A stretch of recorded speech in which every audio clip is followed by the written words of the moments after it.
Verse 234 inshallah, right? أعوذ بالله من الشيطان الرجيم بسم الله الرحمن الرحيم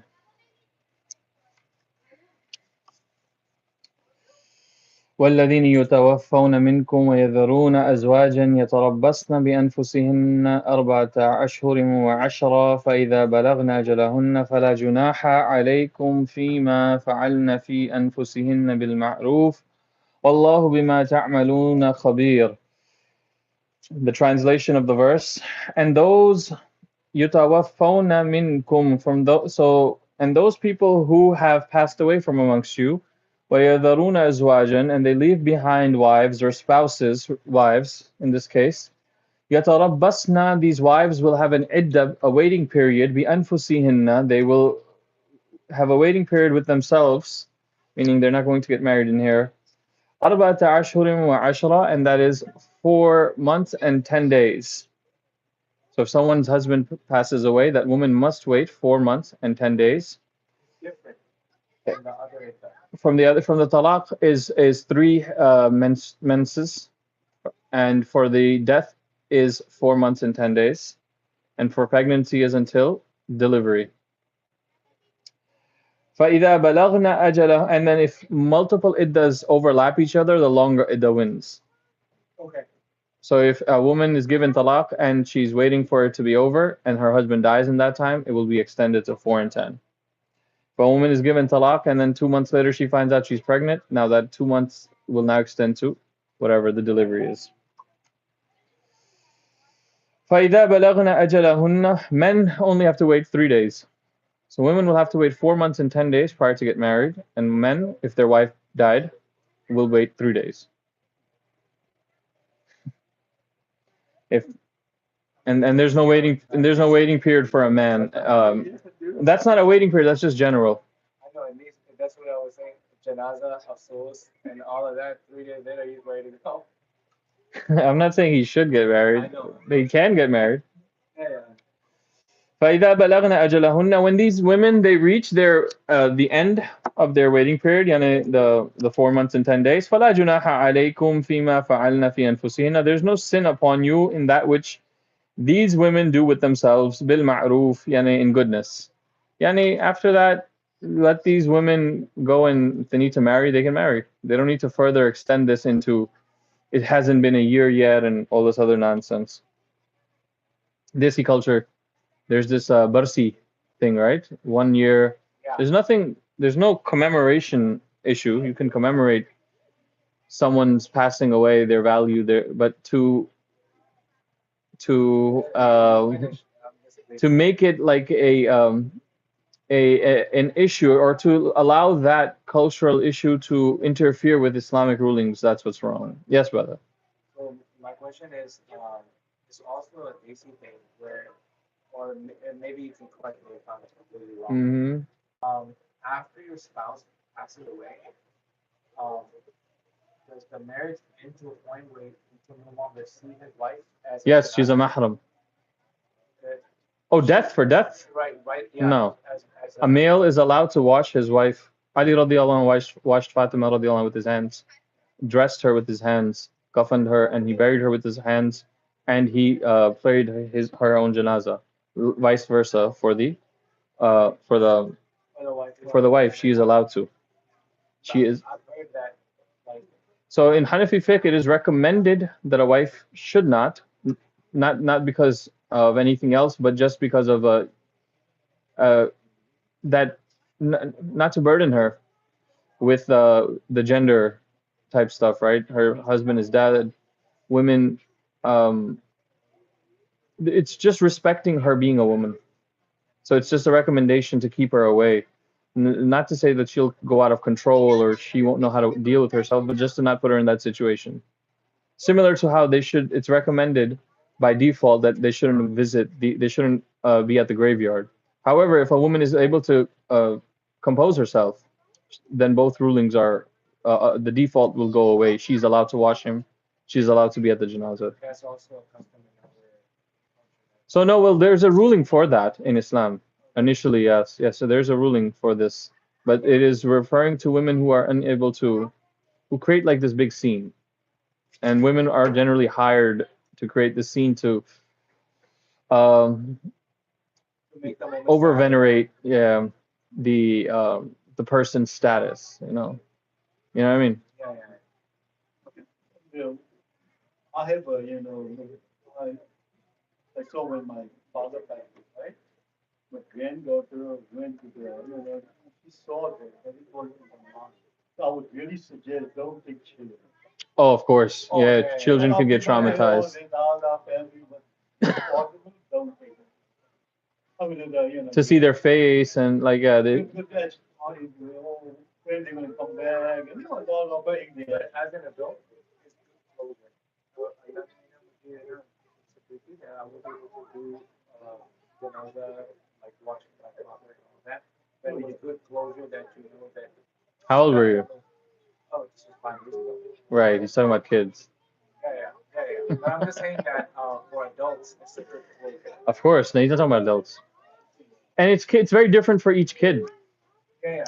Some kids, if they can, you feel like they can, um, handle that, because it also depends on parents' tarbiyah. If we haven't done the tarbiyah of our children, I don't know about most parents. I have a conversation with my children very frequently about me dying. And it's disturbing for them initially, but I want them to get used to that thought. Because it's a reality. It's a reality. And that is not something to be scared of. And obviously you have to say it the way Islam teaches, that death is nothing but a door. We're here temporarily. This is not where we belong. This is why we are good Muslims. Just because I leave doesn't mean I'm not the one feeding you, taking care of you. I'm not the one doing anything. Allah is just giving me that opportunity. I'm blessed. So it just depends how much tarbiyah of that child is done. How much shock would that child be able to absorb at that time? But you're right. If the child is not ready, it might traumatize them. I would say 9, 10 years. Younger than that, I would really suggest not. Yeah, I would agree. I mean, I don't remember how old I was. I must have been 8. That was the first time I'd seen a dead body. I don't know who it was. I don't even know where I was, but I do have that picture very vivid in my mind, where in Pakistan there's like a charpai and there's a dead body on it. I just don't know what was going on. All I knew is it was a shock because I wasn't ready for that, right? Yeah, inshallah. Okay, so we did that. بالمعروف والله بما تعملون خبير. Allah is all aware and all knowing of that which we do. Yani, let these women be women after their 4 months and 10 days. Do not hold them back from, if they want to get married, there's nothing wrong in that. In our culture, if a woman gets married after her husband dies, in Desi culture, there's also this one thing that she must stay in his house and serve his parents for the rest of her life too. Now, I don't know if it's how common it is, but I know it's common in a lot of Desi. And when I say Desi, I mean it could be from and Bangladesh. Yeah. Either way, like in certain cultures, she is mandated, required to live and serve his parents for the rest of her life, essentially. Islamically, she should go back to her house. I mean, if she wants to and they want, that's a mutual thing, right? But she's not like there's no requirement for her. There's no that's exactly what the word verse says. Fala junaha alaykum. There's nothing wrong, no sin upon you if they want to do whatever they want to do afterwards. It's her, she has not associated and related to that family anymore in Islamically. I mean, ethically, morally, yes, she should still maintain a relationship and connection with them. I mean, her is her husband's family, and he died. So that much, Islam is not emotionless.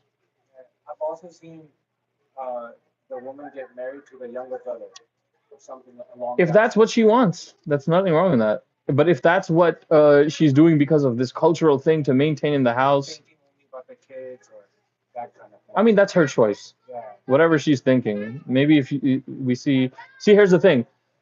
What other option she has at that point, you know what happens? At that point in her head,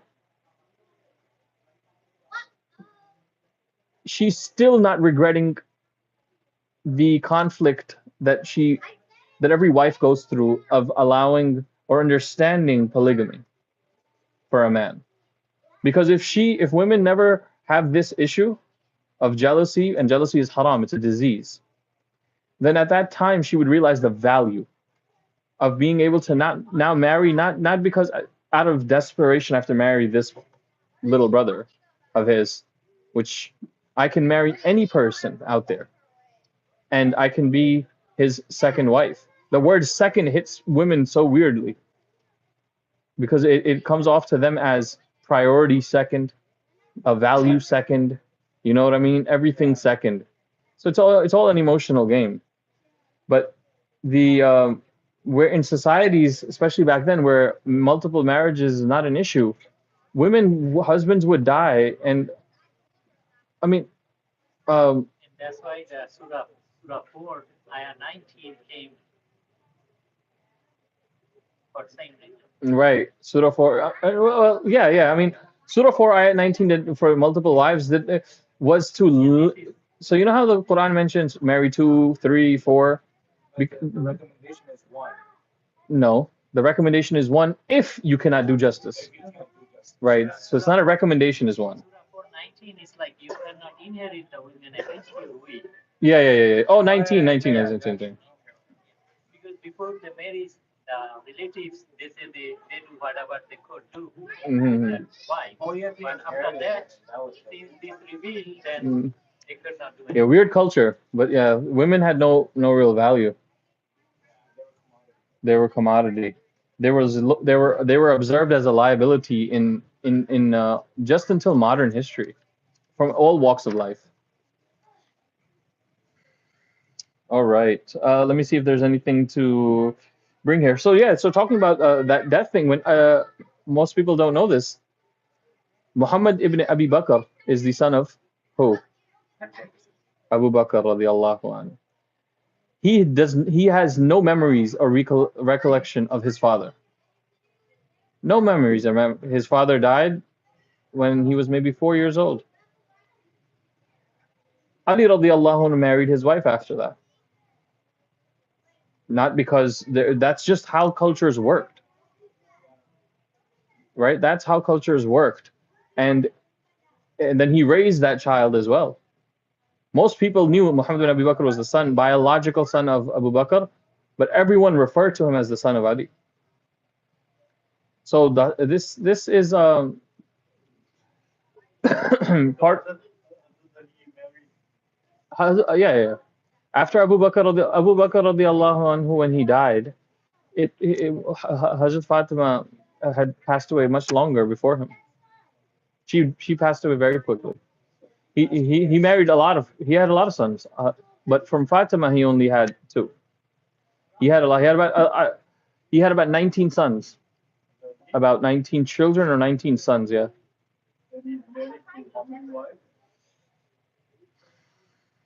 He had children with about 6 women. About 6 women. Yeah. Question.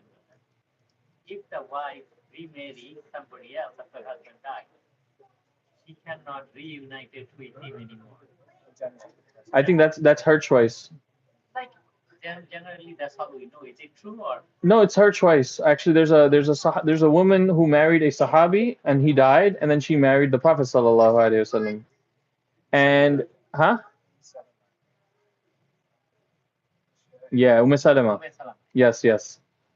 The wife of Abu Talha radiallahu anhu, I think. Was it Talha or Abu Talha? Right? And she was given that choice when she asked that question, would I will be with him? Because they were obviously deeply in love. And then she chose to marry the Prophet sallallahu alaihi wasallam. And then she asked that question to the Prophet sallallahu alaihi wasallam, that will I have a choice? And then he said yes.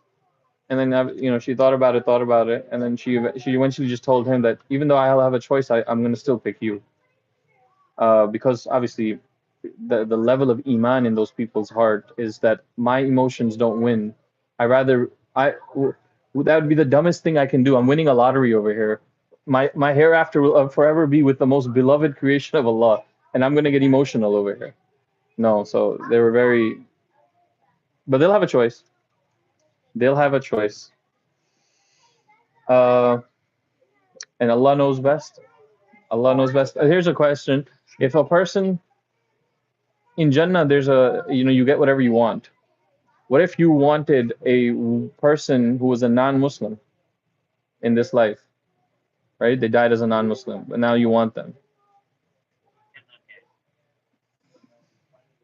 I don't think about this hypothetical because I just want to get there.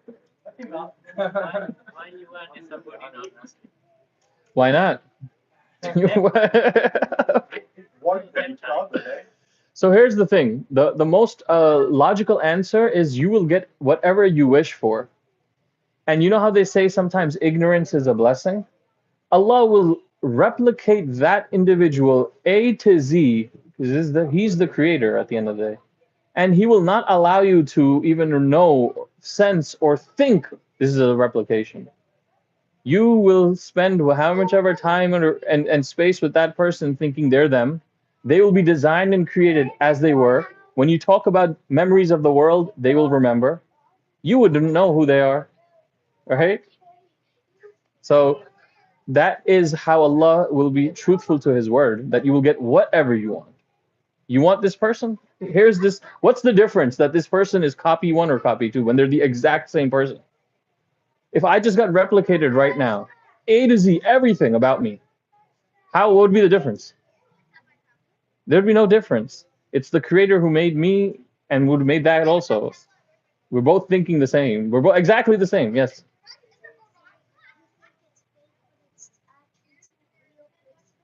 Yeah. In Jannah, you can play football with Ronaldo if you want. Yeah. In Jannah, you're gonna play football. You say, I want to play with Ronaldo. He doesn't have to be in Jannah for you to play football with Ronaldo. Inshallah. If he's not in Jannah, Messi, whatever player you want to play a 1v1 with Michael Jordan. Allah will put Michael Jordan A to Z in front of you, and you can play with him. There's no disappointment in Jannah. There's no disappointment in Jannah. Can I beat Michael Jordan? Yeah, I mean, it's that feeling. Hey, I want to feel. I want to feel. I want to have that level of skill. I want the competition to be just close. I want to just edge him in certain areas, and I want to lose a few times. Like, I don't want it to be easy.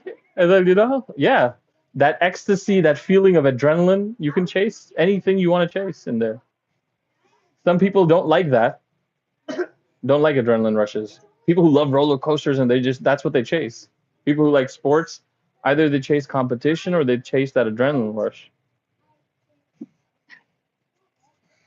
Subhanallah.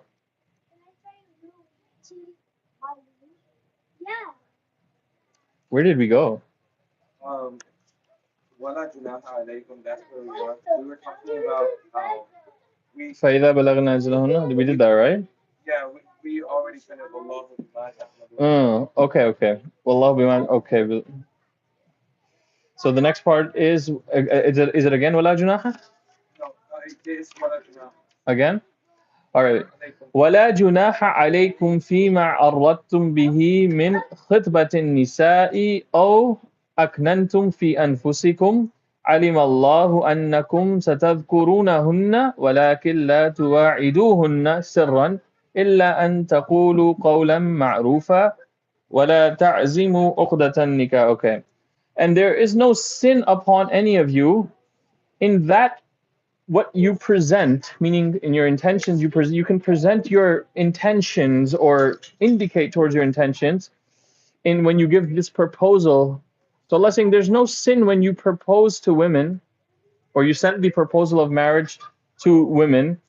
However, when they are, so there's nothing wrong with that.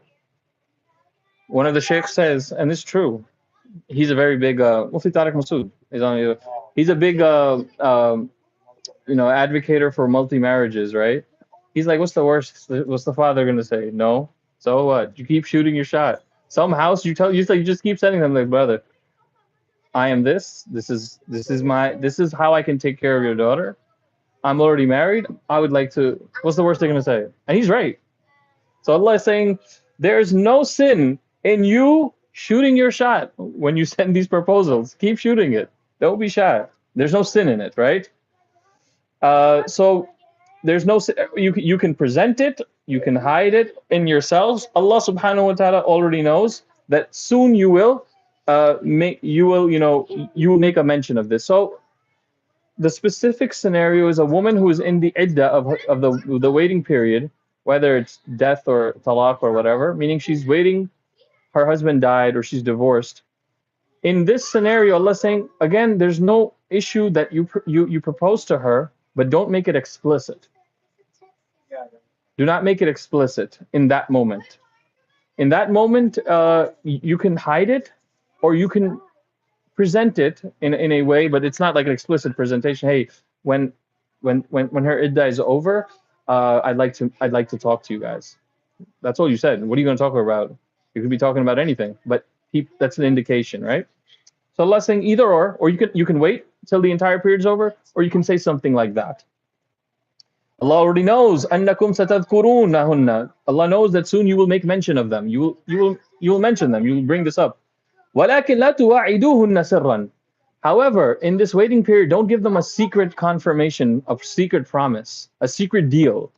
Hey, because what is the we covered in the verses, once her iddah is over, then she and anyone else can propose or get into any sort of engage. When I say engagement, I don't mean engagement. I mean like the initial steps to onboard, the initial steps to for nikah. Nikah should not be done blindly, by the way. There is a monitored way to understand and to know if this person is compatible for me. And that is, her wali is present and he can see you. He doesn't have to hear what you're saying. You have to, at that point, if you're thinking about getting your daughter married and you can't trust what she's going to say or trust her in what other person will say to her, then she's not ready to get married. So that's number one. So let's say two people are sitting here, right? And they're discussing the wali, as long as you can see them. They can be in a restaurant. You guys understand? They could be in a restaurant and he's on the other table, they're here, the restaurant's loud, they're speaking, they're talking, you see nothing haram is happening. And multiple actually arrangements should take place for this, where they should discuss different things, not BS, right? Not like the matrimonial services. No, brother, I'm not promoting matrimonial services. I'm saying the way they set it up is they put all the beliefs on one side, and they're like technically speaking, and they give them a topic to talk. Yeah, you see, that's awkward. That is really. I rather come to the father and say, hey, listen, I would like to continue and to know this. I'm going to be honest. I've already expressed a level of interest. However, I have values, and compatibility means the most, right? And I'd like to get to evaluate these values and compatibility. So is it okay if we can meet outside in your presence, wherever your presence can be, in your house, outside, wherever, and I need to have a few conversations. So we'll all go out for dinner. You guys just sit on a different table. We can sit here as long as you guys can watch us, and we'll go out a few times like that. And if you're going to create a WhatsApp group chat, or if you're going to talk to her digitally, no problem. He must be in the chat. Now, if he decides to ignore that, that's on him. But he must be in the chat, right? And these are ways to and you shouldn't be talking about, because that will eliminate shaitan and the flirting. And but what you need to evaluate in here is a lot of things. What is more important to for example, a woman should be asking, what is more important to a man, his career or money? He has to earn. There's no question in there. You have to bring home money. But what's more important to you? From that, she can evaluate what type of person he is, right? What type of level is he, willing to go to. When he says money, that means he might be able to do anything. When he says career, that means he's probably not going to be home a lot. He's going to make a lot of sacrifices. With her, he has to ask very similar questions. There's questions on values. Hey, I understand you don't wear hijab right now, but I'd like my daughter to wear hijab. And how do you see your children growing up? You don't want to say what you want. You don't want to impose anything, actually. You want to ask these questions that how do you think we would resolve conflict amongst each other? What are your triggers for anger? Right? These are all things you need to know. And because there will be triggers, everyone has triggers. There will be conflict, but you don't discuss resolution. There will be children, and there will be issues on how to raise this child, right? There will be money issues. If you're a man who is very organized and systematic, and you don't like random spendings on Amazon every day, you should bring that up, right? What's your expectation of me financially, right? What's hey buddy, don't do that, don't do that. What's your so these are there's a lot of things. I have not been on Instagram for the longest time, but I have a 40 episode series on these questions on premarital discussions. How do you know you are ready for marriage? What are the questions you need to ask in these types of meetings? And then that pretty much covers all the 40 episodes. So morality, ethics, what is moral to you? What is immoral? Right? So there's a lot of things that matter. How do you envision in-laws and interaction? We don't have these conversations. So nonetheless, Allah is saying you need to that level of engagement don't start. You can say once it's over, I'd like to speak to you guys. But Allah says, do not promise each other anything secretly in this waiting period of iddah, because that opportunity should be available for everyone, right? And that's a violation on the rights of others. Allah says the only thing you can do is illa an taqulu qawlan ma'rufa. You can say a good word. Hey, I'd be interested in speaking to you guys afterwards. You can't say, hey, make sure you give me the first shot. No. Put the gun, right? Hey, maybe you could just say take a little. All you have to do instead of saying anything is like, what do you want to talk about? You take a screenshot of your balance and you just show it to him.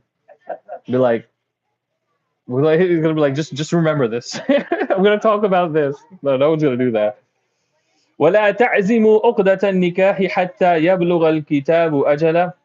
And do not azam, right? Do not make this determination. Do not be so determined to tie the knot of nikah until her waiting period is over, clearly. وَاعْلَمُوا, and know very well, أَنَّ اللَّهَ يَعْلَمُ, indeed Allah subhanahu wa ta'ala knows مَا فِي أَنفُسِكُمْ, that which is inside of you, that which you conceal. فَاحْذَرُوهُ, so be very careful, be cautious of Allah in this matter. Meaning Allah doesn't like mind games. When people play mind games, this rishta came, this was supposed to come from this, and you play some mind games to get it done already behind the scenes. You promise one person, well, let her idda finish and we'll do it. A rishta comes with more money or more whatever, and you went against your word on someone else that you said yes to. So Allah says, فَاحْذَرُوا, be very careful, be cautious of Allah. Allah doesn't like these games. وَاعْلَمُوا, and know very well, أَنَّ اللَّهَ غَفُورٌ حَلِيمٌ, Allah is all forgiven, and He is the one who is the most patient. لَا جُنَاحَ عَلَيْكُمْ, and also there's no sin upon you. Next thing, إِن طَلَّقْتُمُ النِّسَاءَ, that if you give talaq to your wives, مَا لَمْ تَمَسُّوهُنَّ, so this is a case where you have never touched your wife and you gave her talaq, right? أو تَفْرِضُوا لَهُنَّ فَرِيضَةً, or there's no sin upon you guys if you have not stipulated for her a mahar, which means a mahar can get stipulated later. It's a debt. A mahar is a debt on the man. And why these two things are mentioned in simultaneously is whatever the mahar is stipulated, if a man gives talaq before any physical... Yes? Yeah, go. Isn't the mahar supposed to be stipulated prior to signing the nikah? Correct. Mahar is wajib. It is a necessity for nikah, one of the components of nikah. However, if a nikah occurs without the mentioning of mahar, right, the mahar can be then stipulated later. It can be stipulated later. A lot of times the default goes to what is called mahar mithal. And mahar mithal is, look at this girl, her age, her level of beauty, compare her to any relative, cousin. So you start with mother, sisters. You start with relatives from her female side that she is a little equal to. Then you say, what was something someone like her took in their time that was fair?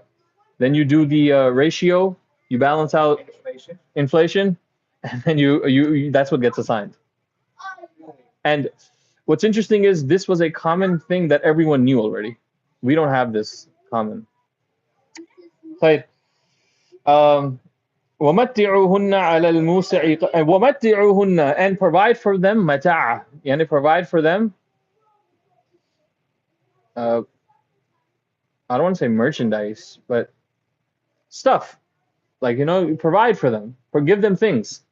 A woman is supposed to get nafaqah, essentially. Nafaqah is a allowance. Now, what is her allowance supposed to be? A man can give that allowance in the form of money, the form of credit card to spend, or he can buy it himself and give it. However, the condition is this. عَلَى الْمُوسِعِ قَدَرُهُ. The one who Allah has expanded the risk for, as per that ratio, is what Allah wants you to spend. And then for the poor person, the ratio gets smaller. So it's not a number.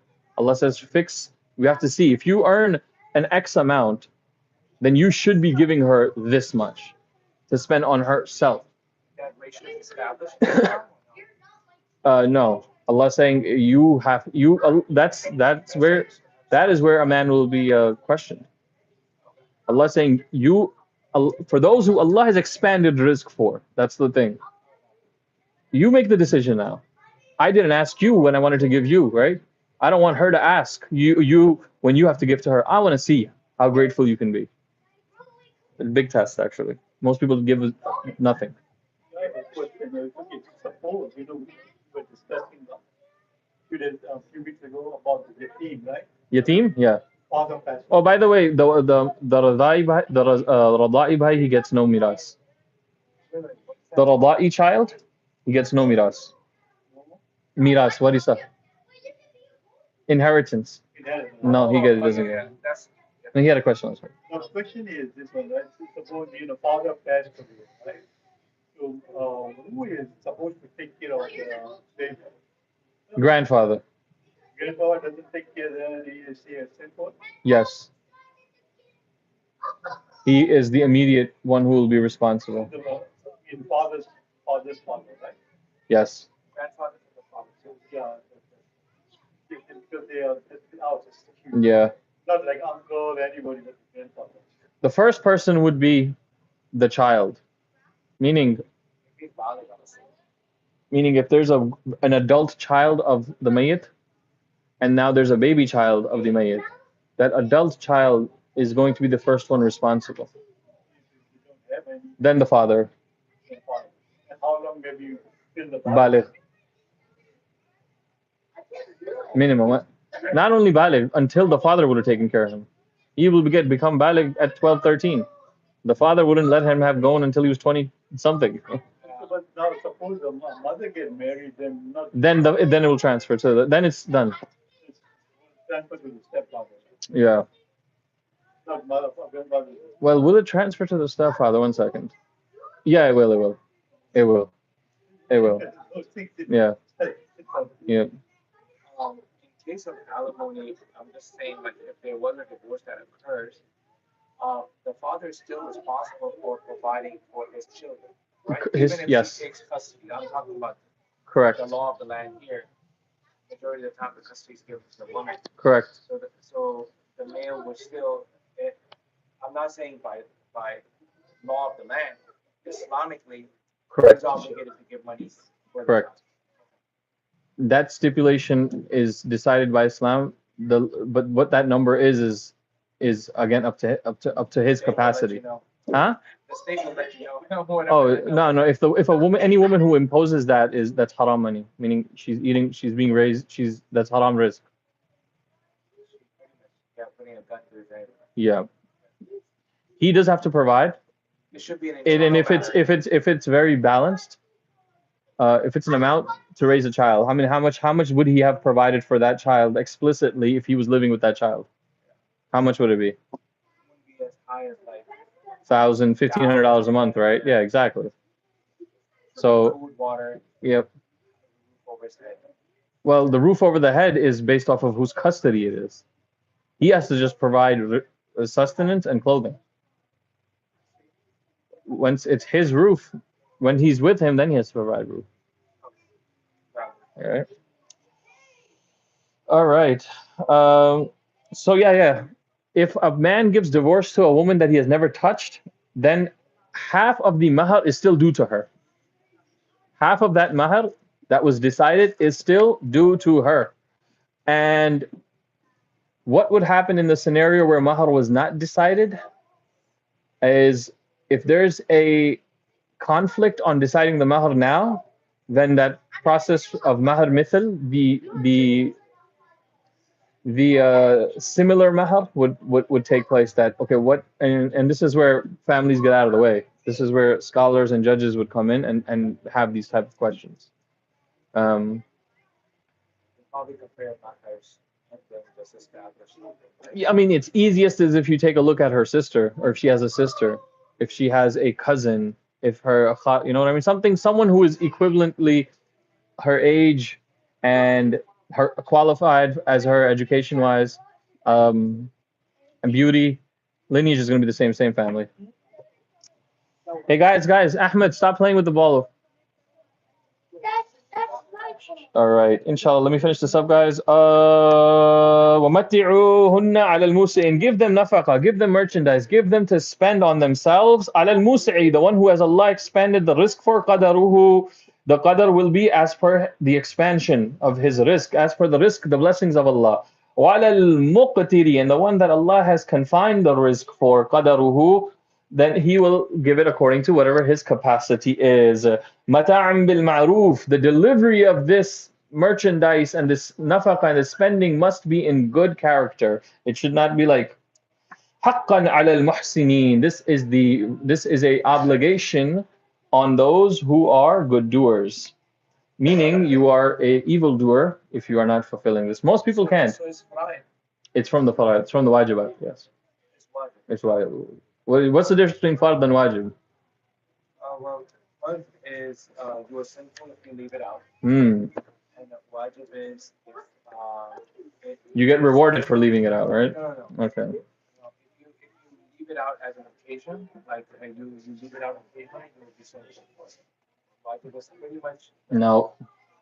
that's sunnah mu'akkada. Yes, that's sunnah. Muakkada or not, but that's sunnah. What's wajib? Wajib, so fard is three things. You have to do it. If you don't do it, it's a major sin. If you don't believe in it, you're a kafir. Wajib is you have to do it. If you don't do it, it's a major sin. If you don't believe in it, it's even a bigger major sin. But you're still a Muslim.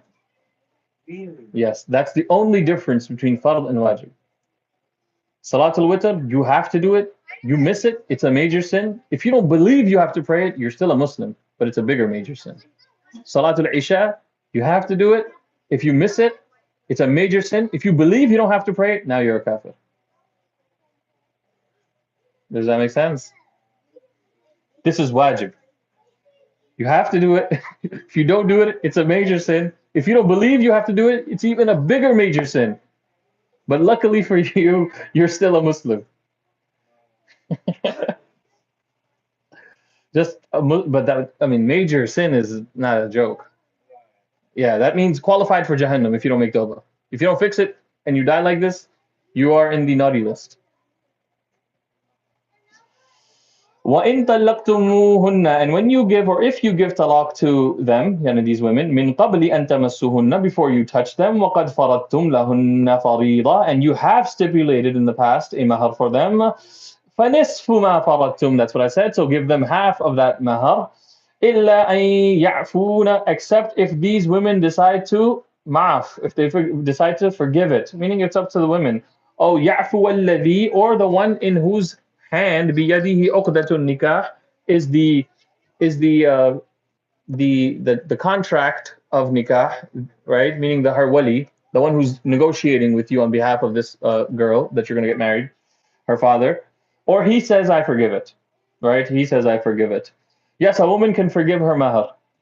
A man can ask her, beg her, he should plead to her. If he cannot fulfill that mahar, then please forgive it. He should never expect it. If I was a woman, I can understand why women have such grudge. They're weak. They can't do nothing about it. You know what I mean? So what they do is they're in their heart, they're like, there's gonna be a day where I'm gonna get back. So I can understand how women hold these things.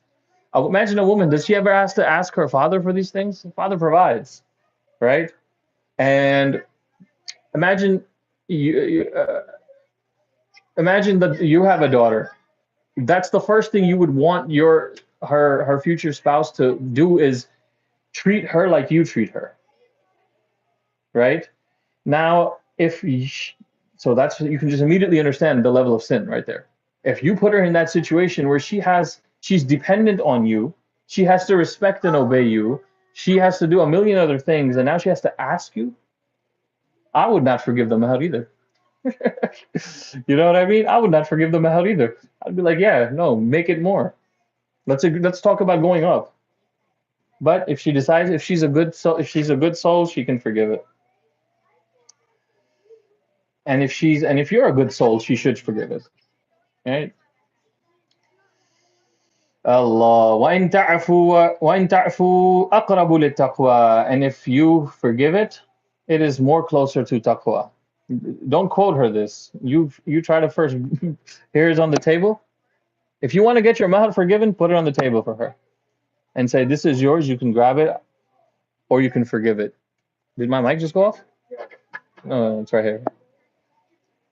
وَلَا تَنْسُوا الْفَضْلَ بَيْنَكُمْ. Allah says, and don't forget the good times that you had amongst each other. Now this talaq and all this is taking place and you're doing tick for tack. Don't forget the good times. Don't be ungrateful to Allah. Forgive this if it doesn't mean anything. Meaning don't hold him hostage on this talaq. He can't do the talaq until he brings this payment up. This is a scenario where a woman can hold him hostage. Right? So if she doesn't need it, she shouldn't do that. Inna Allah bima ta'maluna basir. Indeed, Allah is watching whatever that we are doing. I've also seen people set the hedge so high that it's almost impossible to fulfill in this lifetime. Like, now, I don't want to say lifetime, but like it'd be at 100,000. I've seen 100,000 as a minimum, and in the wali's eyes, he's seeing this as security. There's another way for security. Instead of making the mahr so high, there should be a handover of right to talaq given to her. Out of your 3 rights to talaq to this one woman, hand one of them over to her. That means she can say, I, on behalf of you, husband, give myself divorce. Khalas. Yeah, the second one or the third one or something. It could be the first one. The ruju takes place mutually. It doesn't take place just because he decides to come kiss her. The ruju takes place mutually. So if that's the best thing that should be done for security. I reserve the right to, because after talaq, living in his house is not a mandatory, it's a right of hers that he doesn't kick her out and put her in the street. If she doesn't want that right, no problem, go back to her father's house. And don't even allow him the opportunity for ruju. That will happen. Emotions will go up and down. He might find a scene, his opportunity, manipulate. There's men that are very narcissist. Very. Narcissist men are the weirdest thing you'll come across. Very manipulating. Women, you can kind of see it happening because they're already in a position of less leverage and power. You know what I mean? A man who's already has dominance established, now he's going to manipulate you and convince you that I'm going to abuse you, and trust me, this is better for you. You know, one thing I've noticed is in Pakistan, in my I read the Nikah after, right? But there's a tendency for the one who's doing it. I just have to stop The sheikh that was doing it, he instantly, instead of asking those questions like what is going to be the monthly payment, he just cuts a line across the whole half the page instantly on those questions. It was your nikah? Yeah. I mean, it's also frowned upon if a woman has demand. I shouldn't say it like this. I shouldn't say this, but brother. Frowned upon if the woman gives too many demands. Inshallah, adhan, brother. Yeah.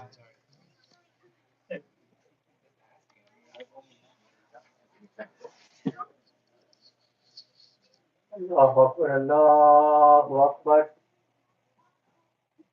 الله أكبر الله أكبر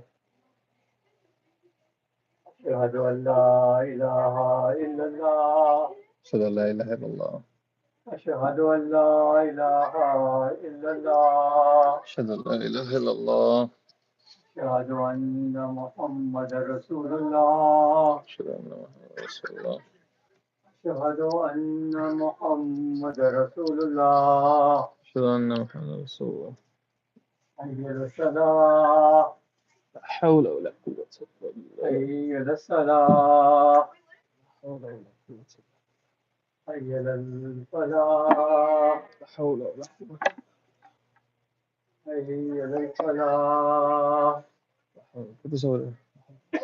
Here, الله this. أكبر الله Put this against the أكبر wall. لا إله إلا الله لا إله إلا الله رسول الله صلى الله عليه وسلم الصلاة القائمات